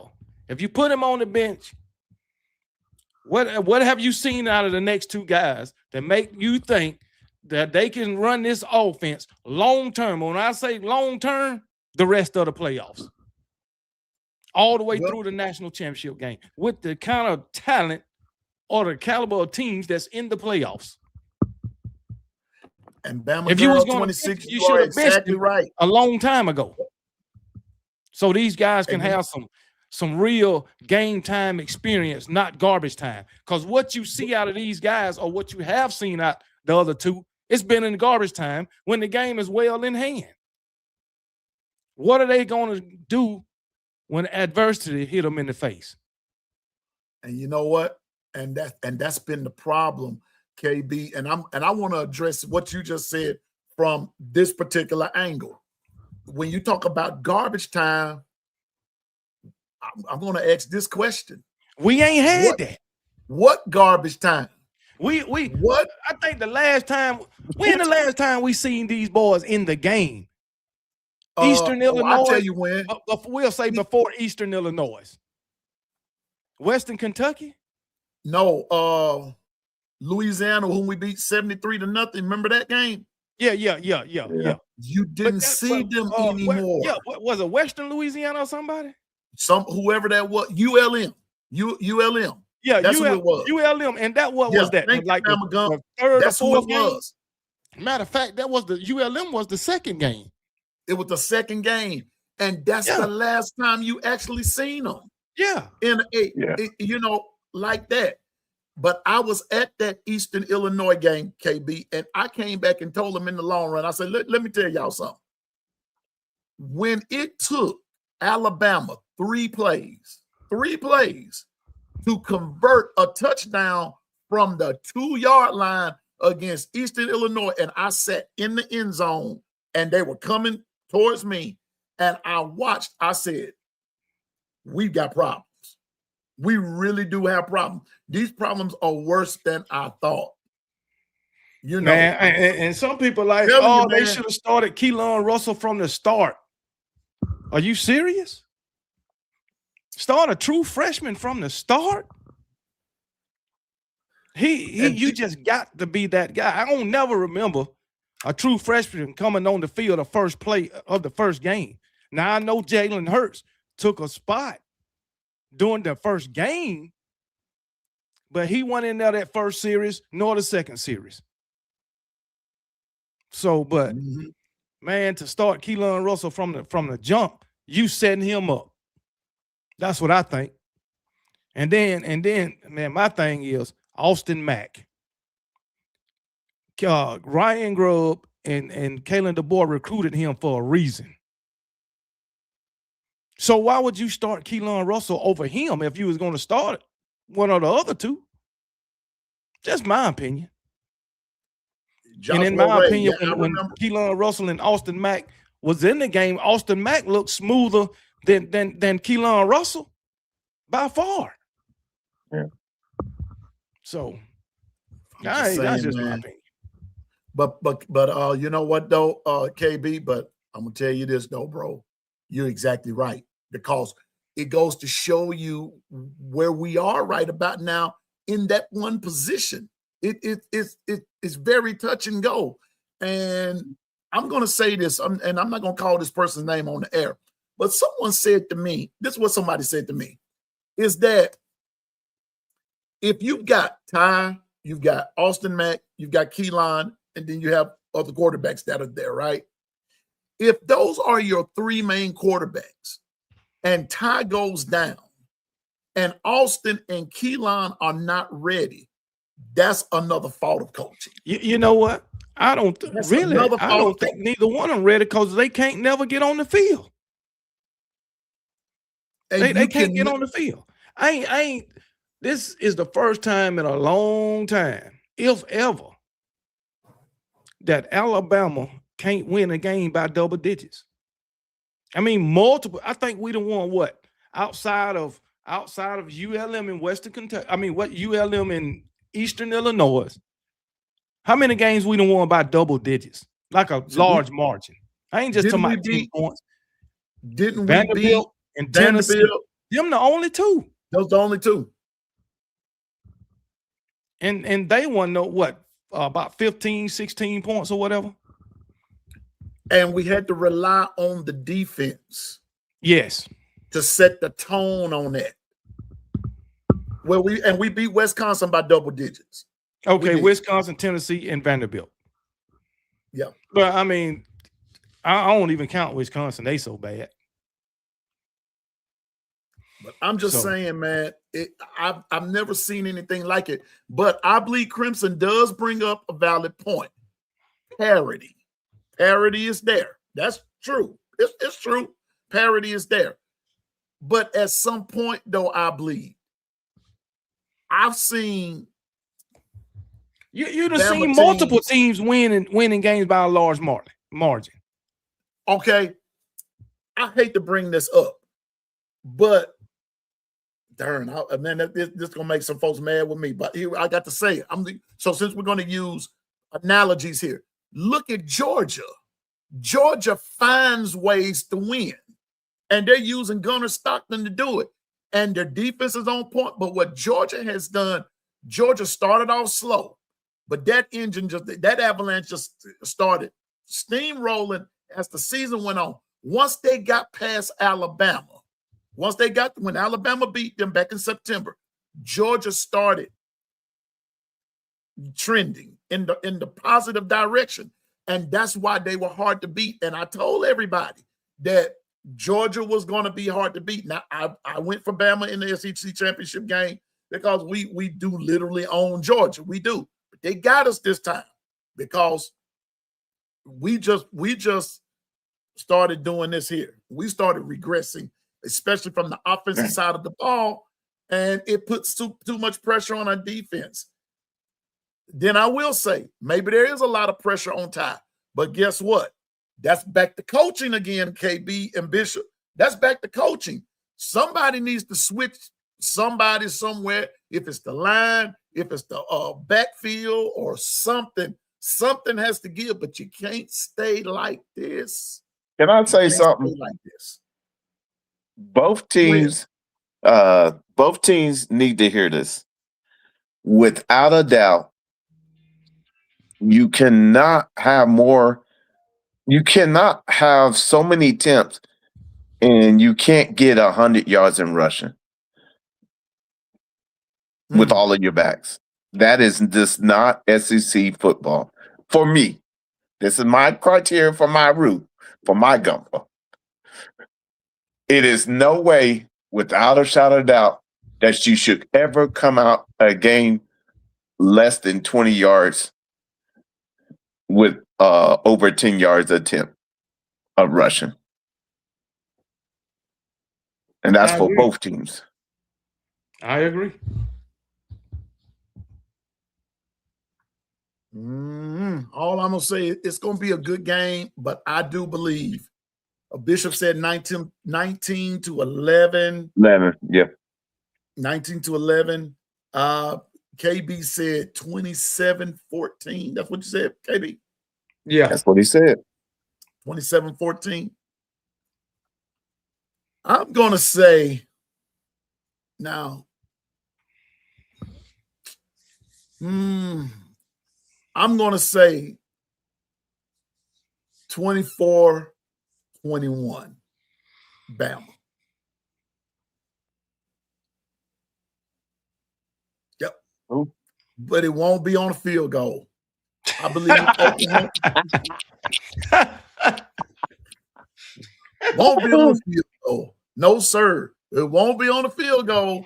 I believe Oklahoma will be ahead 21-17, and Bama will drive and win the game on the last minute touchdown. Not a field goal. Yep. Not a field goal. Piano Man, about this comment you got on the screen. I'm glad it's somebody who's familiar with the SEC. Yeah. I'm glad of that. Yeah. So. Me too. And I'm also glad that it's Derek Nix, because Derek Nix is from right here in Hattiesburg, Mississippi. He played at USM. He played at USM. He was a running back at USM. So and he was the business back in the Gap. So congratulations, to Derek Nix and everything. Shep is gone and everything. So we're gonna see how all of this plays out. But this game set Friday night. Excuse me, this game Friday night. I think this what Bishop said, like he said, 19-11. I do believe the game is going to be very, very close, because I think the defenses are going to play lights out, and they're going to, but somebody's offense Somebody is gonna going to flinch. have to come from somewhere. They're going to have to, whoever don't flinch, like he said, that's who wins the game. Bama flinched a couple of times in the last game, and that's what caused the loss. And one of them had to deal with a faulty field goal. See, You're all right. You're all right, man. Stop. Like I said, the bottom line is we earned our spot to get here, but in order to move on, you got to pass your final exams. And for both OCs, these are final exams. Have you learned from your ways of when people have made the necessary adjustments and you didn't? Can you now put that into play and come up with a game plan? So that's where we at. Like I said, y'all come on down to Norman. The palace will be lit. The kids are going to be out of school on Wednesday at 3:00. So it will be filled up. We're going to be tailgating. It's going to be a whole bunch of hot chocolate. So when you do come on down, we got you. I think business should be ran as usual, especially for these kids. They need their education. Shout out to Genova. I'm just saying. I don't think they should not have class because of this. Hey, I appreciate you, KB. I really do. KB. Yeah, it's but all about good kids, well, man. if about we were kids, we like, yeah. KB, you must forgot it's Christmas, man.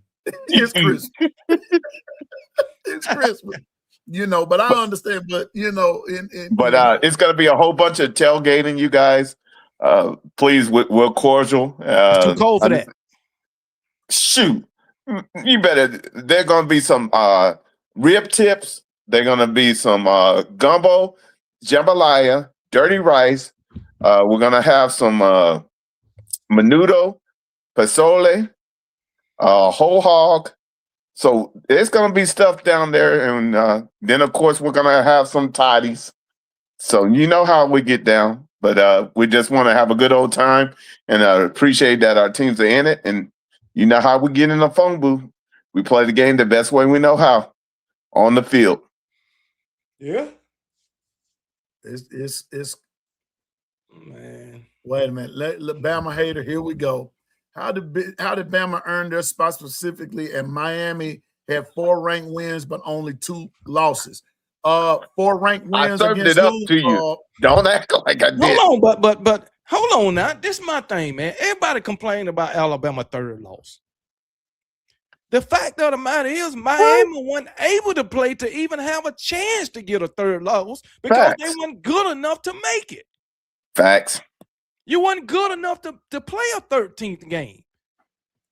Just like going into the 13th game, Alabama had 4 ranked wins and 2 losses. It just so happened that Alabama was good enough to play a 13th game and Miami wasn't. So all the haters, matter of fact, I need to see who Miami ranked wins was over. If it's in the ACC. They beat Notre Dame in the first game of the year. They beat, wait a minute. I'm about to check. You're looking it up. But yeah, I know this much. You lost to an unranked Louisville team. Yeah. Yep. And I think, and I'm not sure where SMU was, but you lost. You lost. And the crazy thing about it, Louisville has beat you 2 years in a row. They have your number. They got your number. Facts. Come on, they got your number, bro. They got your number, bro.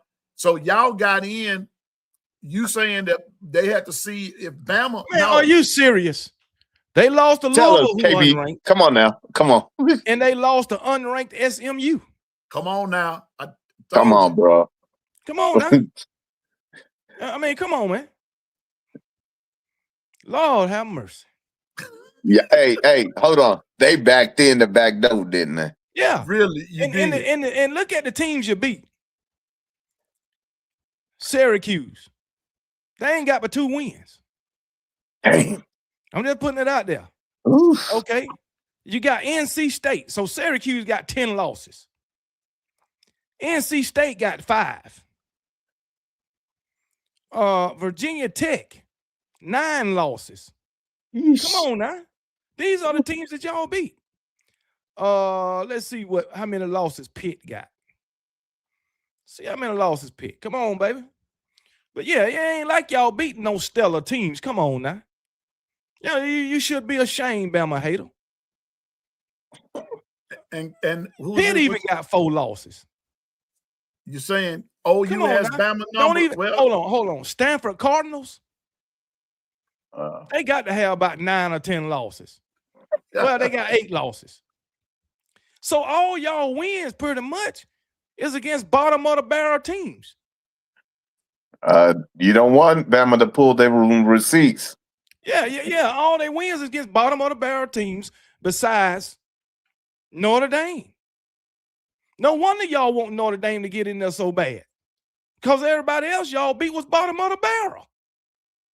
SMU, Syracuse, NC State, Pitt, Virginia Tech, Florida Trash, Bethune-Cookman. Are you serious? And you got to win over USF. That's your whole schedule. And then they beat Florida State. Yeah, they beat Florida. But hell, even though we lost to them, Florida State's still terrible. So all of their wins are against bottom of the barrel teams. Matter of fact, they shouldn't have gotten into the playoffs. If you look at it like that. Come on, man. And then they got in the playoff off of a 1-point win over Notre Dame. That's how they got in the playoff. And Black Raiders still okay. So Oklahoma beat us. And what else is new? Yeah, but Oklahoma, how many wins Oklahoma got? 10, don't they? 10. Yeah, 10. And how many does Alabama have? 10. Yeah, 10. I know Florida State was unranked when they played us. So we was. I know that. Oh my goodness! But guess what? They beat Georgia in the regular season. How many ranked teams did we beat? That's what I want to know. Huh? And then I'm gonna tell you, KB, since we on that subject about Florida State, when we played Florida State, we were not 1-0. They wasn't 1-0. They was 0-0. Yeah, it was just 0 like and 0. we were. 0-0. It was Matter of 0 fact, and I'm 0. gonna save all my little thoughts for Bama Hater for Thursday. Yeah, because that rule is getting little. Boy, your rule is on point right now. But I'm just saying, you can say all of this, that, and the third. The bottom line is right now, Bama's in the playoffs, Oklahoma's in the playoffs, Miami's in the playoff, Texas A&M is in the playoffs. So what are you fussing about? Black Raider still say I don't want to smoke. He new to my channel. Read my comments and don't mention me. The fuck? I'm sorry, Piano Man. What are you talking about? If you comment in the chat, I can't read every comment, guy. What are you talking about? You need to clarify yourself. Okay, Kangaroo Black doesn't want that smoke. Okay. Let me ask you this, Black Raider Steel. Now I'm gonna take it. You say Black Raider Steel, so are you talking about the Las Vegas Raiders? That's I'm trying to ask you. Who is his team? But who's your college team, Black Raider Steel? Who's your college team? I haven't seen him in my chat before, but I want to know who is his team. What are you talking about? Read my comment and don't mention. Man, shut up, bro. I'm just saying. You up in the chat? Yeah, I'm gonna mention you. I'm gonna call you. Nick Saban. You talking about Nick Saban is gone, Black Raider Steel. Now you done went to you all over the place. You talking about Nick Saban in the NFL and all that. We ain't asked you nothing about Nick Saban, the NFL, and nothing. You just on here yapping your. Okay, I'm done with him. Bama Gump. He just talking about nothing. I like and them what kind. He talking about ain't got nothing to do with the chat. Absolutely nothing. Hey, KB, I like them when they get all over the place like that. It's like putting a bunch of run-on sentences together. That's all it is. I mean, damn. What? Man. Chasing coaching idols, Jimmy Johnson and Pete Carroll, because they have college football titles and Super Bowl titles. And who's the great? Okay, you know what? It's a lot of coaches that went to the NFL and won a title, but he only know them two. That's why he put that. Lord, this man talking about something that happened forever ago, bro. Forever Jimmy ago. Jimmy Johnson been out Jimmy the game Johnson so was long. in the freaking mid-90s and got fired. How you win two Super Bowls in a row and then get fired? But anyway, yeah, let's ignore this guy, man.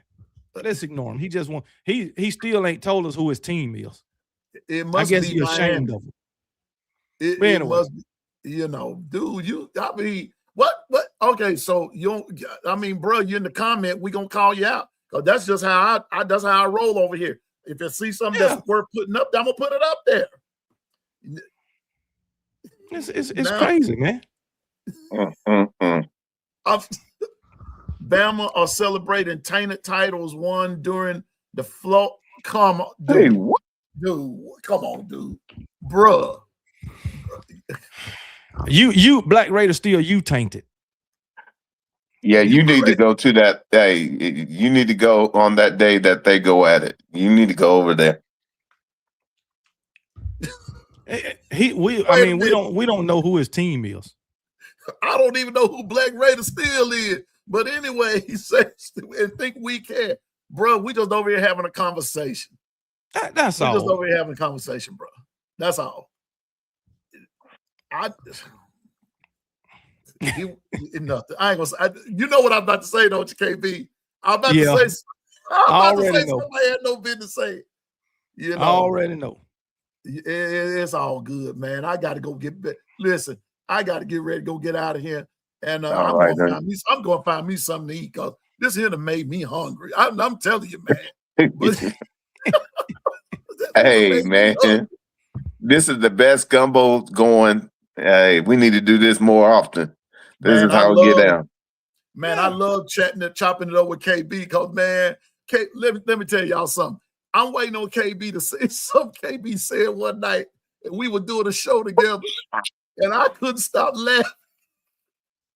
KB said, I don't give a piss if it's a bulldog, a bullfrog, or a bulldog. I don't give a piss. You ain't lying. You ain't lying. Oh. That's for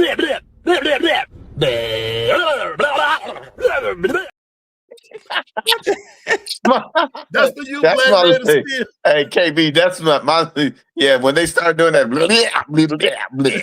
that's for you, Black Raider Steel. We appreciate you, man. Oh my goodness, man. Oh my goodness, man. Some of these folks, bro. Some of these folks, man. I'm just telling you. But happy birthday, my brother. Happy birthday, brother. And listen, LaQuasia, I have not said this in a while, but I'm gonna need a cut, man. And we need to if you never subscribe to LaQuasia Gordon, you need to do so. She is super at what she does, and I'm always trying to shout my sissy out. So let's do that. KB, we got to do something right quick. I see somebody in the chat. I see somebody in the chat. Please, I've been waiting. I see somebody in the chat. She's here. I got to do this. I got to do this. I got to do this. Here we go. Here we go. Here we go. Here we go. Here we go. Let me see.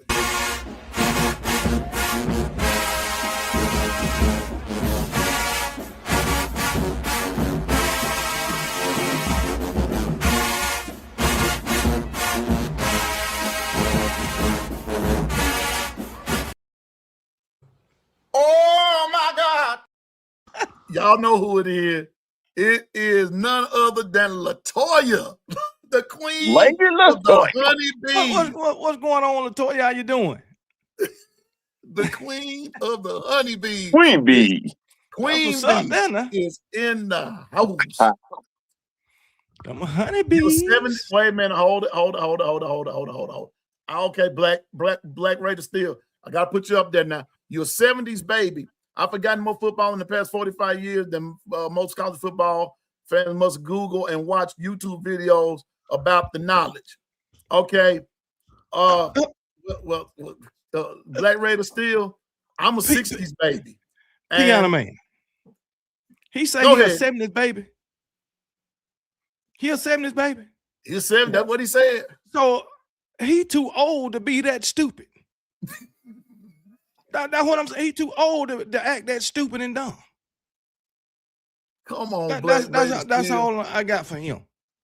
Okay, Black Raider. He got more. He done forgotten more color football in the past 45 years. Well, if you're a 70s babies, you ain't but 50 in your 50s. So your comment don't make no sense.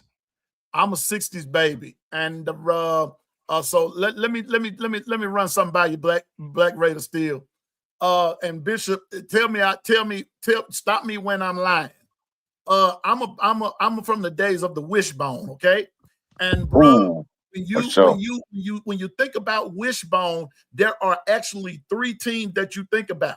You think about Alabama, you think about Texas, who ran a modified version of the wishbone and called it the T formation, and you think about Oklahoma. Now, when you think about it, since we're talking about 60s and 70s, let me show you how much I remember. I remember that all 3 teams ran it differently because their QBs were different. Alabama ran it different because of the fact that Stedman Shealy was good on getting on the edge, but Tony Nathan was good getting it on the outside. Texas ran it a little different because their quarterback wasn't quite as slow, but they had a big bruising back by the name of Earl Campbell back there who could do the doggone thing.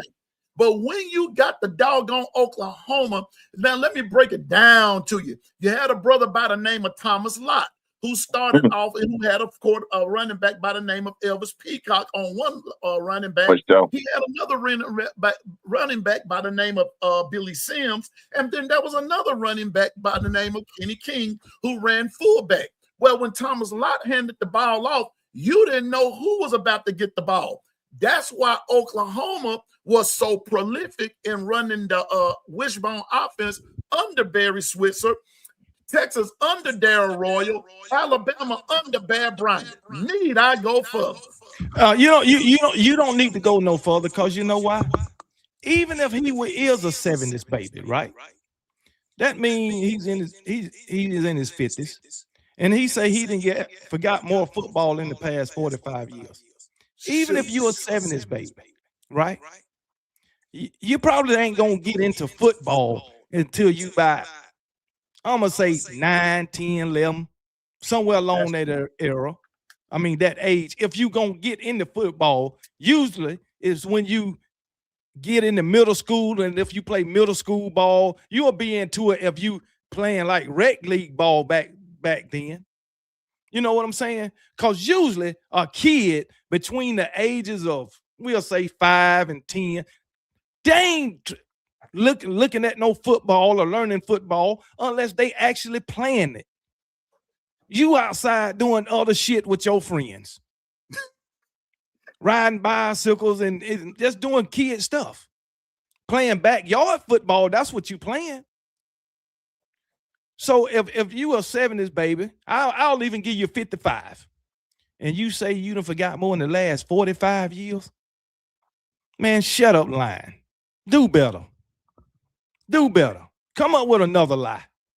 And check this out. Dennis, yeah, thank you for bringing up Arkansas. Had a coach by the name of Lou Holtz. Yeah, I agree with Bama Hater on Earl Campbell. Earl Campbell was a beast. He was a beast. That dude was running over any and everybody. And Lou Holtz at Arkansas had a running back by the name of Roland Sales. Roland Sales in the Orange Bowl ran all over Oklahoma and beat them 31-6. So, and then the Black Raider still, if you're a 70s baby, why ain't you proud of the team that you support? Because you won't even announce them. I mean, most fans of the 70s, 80s, 60s, they proud of their team, win or lose. But you won't even name your team. You won't even let nobody know who you support. Earl and Joshua Ray, and along with Earl Campbell, they had Ham and Lamb Jones with him. Man, that's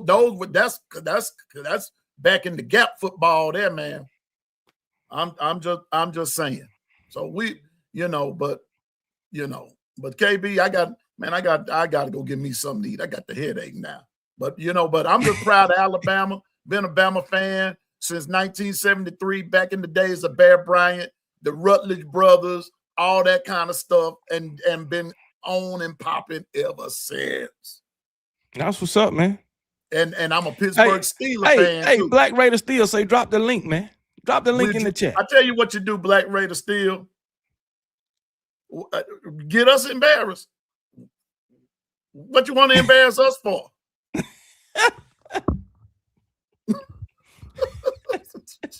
You ain't even told me who your team is yet. So exactly. Tell me who your team is, and he'll drop the link. How about that? But he ain't gonna tell you that. Nah, I run this, player. Tell him again, Piano Man. I run this. So anyway, but man, I want to thank Roland Sales set an Orange Bowl record. He did, Dennis, and I was watching that game. Roland Sales hurt my feelings that night because I was an Oklahoma. I was an Alabama fan, but I also loved Oklahoma. I loved Oklahoma, the way they ran that wishbone. Man, Arkansas's defense shut them down. It wasn't even no ball game. You don't discuss leather helmet days? I don't either, because I didn't play in leather helmet. So you talking to the wrong player. But anyway, Alonzo, whenever I do play, I'm gonna say this, we're gonna get out of here. I be trying to find it too, man. Wishbone something serious. And people don't run it. And for my old high school, what I taught KB, I gave the coach a modified version of the wishbone, and they ran some plays out of it. I ran about 6 plays out of one formation out of that. So Piano Man. Block that clown, man, for that comment. I got a mod in here. Let's see what we're. You see the comment? Oh, okay. Really now? Okay, play it. I got you. Let me see here. So, okay. All right. Okay. He's on a guest, and so only the guest can delete the comment or ban the user. I don't know who he's from, where he's from. I can't ban him. I can't block him. Hit the three dots beside his name. Let's see here.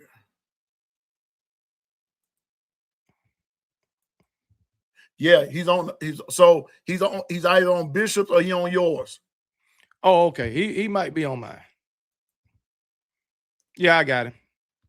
Okay. He good to go. Gotcha. He gone now.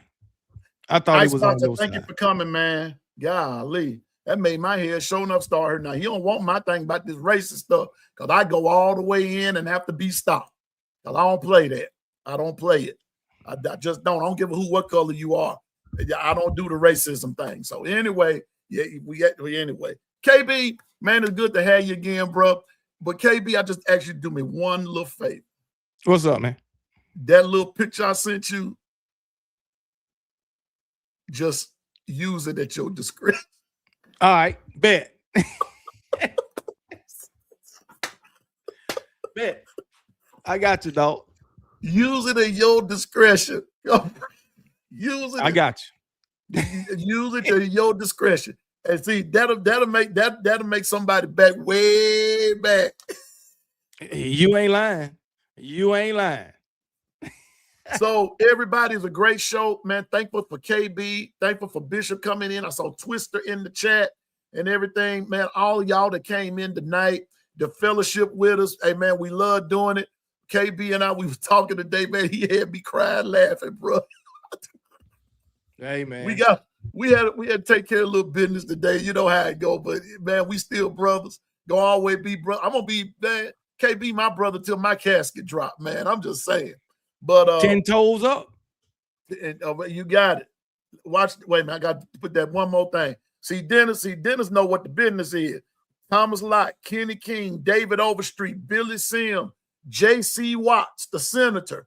All them cats was at Oklahoma. In their Billy Sims was hell with that curl one. Wasn't it, old man? Billy Sim was something else. Heisman Trophy winner. And then when you get past him, then you got a dude out of USC named Charlie White, and who was blocking for him, Marcus Allen. Man, don't play with me, whoever that dude was. See, I kept up with my football. Man, he kept up with my football. Sure. Nebraska, Mike Rozier, Johnny Rogers, Mike Rozier. Let me see, what's this other dude's name? Correll Buckhalter. Nebraska, Jarvis Redwine. That's who I'm trying to think of. I'm telling you. So, but yeah, Billy Sim was hell with that curl, and then you got to try to catch that lanky rascal. What? No way. What? No way. Sugar Bell say share and subscribe and share. Yeah, please y'all do that. Please and do. Like I say, hey, shout out to the Kangaroo Click for tapping in. And if you're looking on my end, make sure y'all subscribe to Pianoman. Matter of fact, Pianoman, you can put your link in the chat. Yeah, go ahead and hit that link. Go on over there and subscribe. And let me see something here. Pianoman is live. He does a show almost every morning. Yeah, I'm this week I'm on in the evenings, but tomorrow, now wait a minute. Now tomorrow is going to be B Sharp, right? Yeah, B Sharp is live tomorrow. He didn't give me a time. Yeah, okay. Bama Hater. Yes, sir. Anthony Davis will get in the end zone and celebrate on his knees, bro. Yes, sir, Bob. Sure enough. And make sure y'all tune in 12 noon when I take Bama Hater to school about my Alabama Crimson Tide and his Miami Hurricanes. Let me see here. I'm gonna do my Alabama Post say B Sharp will be live at 6 o'clock tomorrow. That's it. And so we want to. That's what we want to do. And I'm trying to, for those of you that are, here we go. Here we go. No, Thursday. We'll be live Thursday. Thursday. Yeah. Me and Bama Hater. I mean Bama Hater. Thursday. Bama Hater. Ducking around. What's going on, brother? Ducking around. Say the playoff bracket to go through the Ducks. Man, ain't nobody out here hollering quack quack, man. Yeah, I put my link there in the YouTube chat. Just you see it there at Pianoman 357. Go to just hit that link at Pianoman 357. Just hit me up right there. You can subscribe to it'll my be channel. 12 o'clock noon. That's 11 o'clock Central Time. Yeah. So 12 Eastern Time, 11 Central for me and Bama Hater. And we're gonna be right there and everything. And we're gonna be supporting KB, Bama Hater as well. But we know who's gonna win this argument. We know who's gonna win this debate. KB. Bama Hater, if you want to, my email is on my channel. You can send me an email if you want to, and I can send you the link on your email, or I can just put the link in the chat. And when I come on, you just hit that link when I put it in the chat. And one more time, KB, and we're gonna get out of here one more time for the time on Thursday. 12 o'clock, 12 Eastern, 11 Central. That'd be in the daytime during the day. So we want everybody to be there. Hey, let's do this in numbers, and hey, let's make this a grand debate, okay? And Bama Hater, hey, good to see you as always. And Bama Hater, I found y'all last night, and I subscribed, okay? And so I'm looking forward to hey, they be tripping over there. They be clowning. I saw some of that. Bama Hater was up there looking like he all swave and everything. Yeah. We matter of fact, we need to play Miami in the playoff. Because you know what? Yeah. Like legends say, if we play Miami, we got a secret weapon. You want to know what that secret weapon is, Piano Man? What's that? Mario Cristobal. Yeah. That's our secret weapon. But yeah, Bama Hater, go to my channel. Just go to the let me get it for you. Just go, let me go to YouTube. When you go to my channel, just go to when you let's see. Just go to my home page and hit more. And then it'll take you, and then you'll see it say more info, view email address, and you can get it that way. Well, yeah, Bama Hater, we know it ain't the running game. We know. I think everybody know that. But we can stop the running game. That's what I know. And one last question. We get Roll Tide there. Kangaroo, what you think about my Baltimore Ravens and Derrick Henry? They ain't gonna win no Super Bowl. I like Baltimore, but they ain't winning no Super Bowl. I think Derrick Henry need to go to a new team. Yeah, Derrick Henry need to go to the Texans. Boy, if he go to the Texans, they got it. He need to go to the Texans. That's where he need to go. They need to go. They got it. So they'll have it. So anyway. But everybody, that's the show for tonight. I appreciate KB. I appreciate Bishop. I appreciate all of the Kangaroo Click along with 401k crew, Long Run Nation. Hey, we'll be right back here tomorrow doing the doggone thing around the 4 o'clock hour. And we'll make it happen again. On behalf of Piano Man, I appreciate everybody for coming. And like I always end my show, and I'm not ashamed of this. Hey, stay focused, drive, and go forward in the name of the Lord. And listen, you can do all things through Christ to give you strength. I promise you that you can. Get along with folk, love everybody. You can reach the unreachable if you just put your trust in Christ. So just do the doggone thing. And just remember this. Hey, this kitchen big enough for everybody to cook in. And at the end of the day, everybody gets something to eat. So check this out. No sense in being jealous of another content creator, podcaster, doctor, lawyer, Indian chief. Just do your thing. And if your food is good enough, somebody's going to eat. I promise you that. And you're right. And if you can't cook, stay out the damn kitchen. But if you can't cook, Stay out the kitchen. Go get you some. Go to Home Ed. Go to McDonald's. Burger King. But anyway, Long like John Silver or something. Y'all be blessed. Yeah. And remember, KB don't give a piss about nothing but the Tide, and roll damn Tide. And we'll see you on tomorrow. And guess what? Piano Man is out. Thank you again, KB. Thank you, All right, Bishop. brother, you take it Thumbs easy, up man. to Enjoy you. your night. All right, brothers.